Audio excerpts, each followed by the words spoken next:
Wednesday last, and the Dáil was dealing with this week's crucial EU summit on the Eurozone. Why don't you ask your spokespeople? Our number one focus and our number one priority is to ensure that we see ECB, structured ECB intervention. It is essential that European leaders make and implement clear decisions quickly. The most incredible thing about next week's summit is that there's still no indication of any specific proposals. Where does Ireland stand on the referendums which we are about to get dictated to us from Europe? But the real action was on Friday. The German Bundestag awaited a keynote address from Chancellor Angela Merkel. The bottom line: no Eurobonds, no quick fix solution, treaty change, new fiscal rules, new enforcement measures and tough penalties for those breaking the rules. Remember this from the general election? This election, therefore, is about a choice to be made by the Irish people about whether our budgets and our financial affairs are going to be done Frankfurt's way or the way that the Labour Party is proposing. Well, maybe not quite Frankfurt, but definitely Berlin.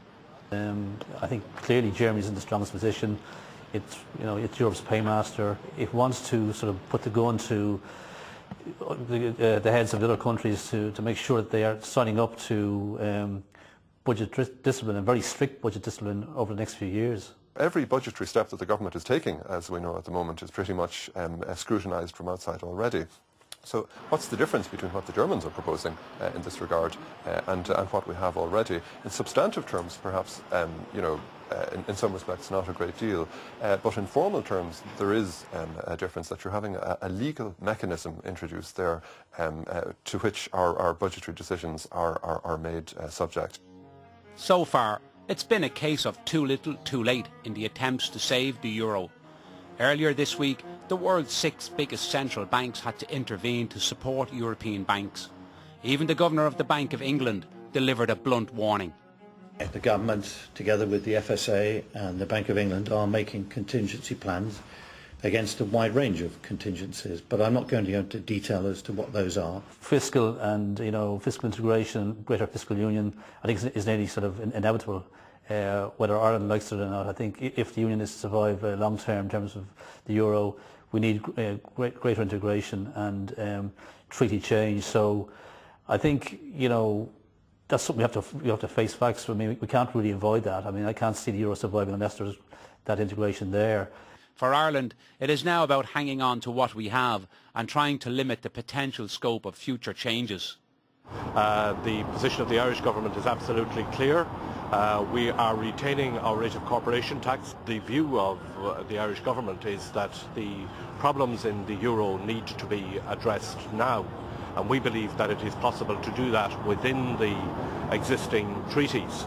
What is clear is that the government is facing the reality of tougher new fiscal rules being written into EU treaty law, and the political nightmare for the government is the prospect that this may mean another EU referendum. On the basis of the precedent of the Crotty case, where a very strict approach was taken by the Supreme Court in relation to the requirements of sovereignty, for example, that it seems to me likely that a view might be taken that a referendum would be necessary. The question of whether a referendum is needed legally or not ultimately is one that could end up before the Supreme Court. If the euro is saved, and if that ultimately involves Ireland having to hold a referendum on new treaty measures, a no vote is unlikely to deter other member states. The attitude will be taken, Ireland's right to decide in relation to these matters will be respected, but it will be respected in the sense that Ireland will choose for itself what its economic future is going to be, but it won't determine ultimately, I think, the economic future of the other Eurozone member states. They will go ahead in relation to this without us. And what of life outside the euro? Interest rates would rise, unemployment would rise, inflation would rise, and the debts that you had, existing debts, you'd still have them. I mean, I think that's something we have to avoid at all costs. We may not like it, but Ireland has fewer and fewer political, economic and financial options. I think we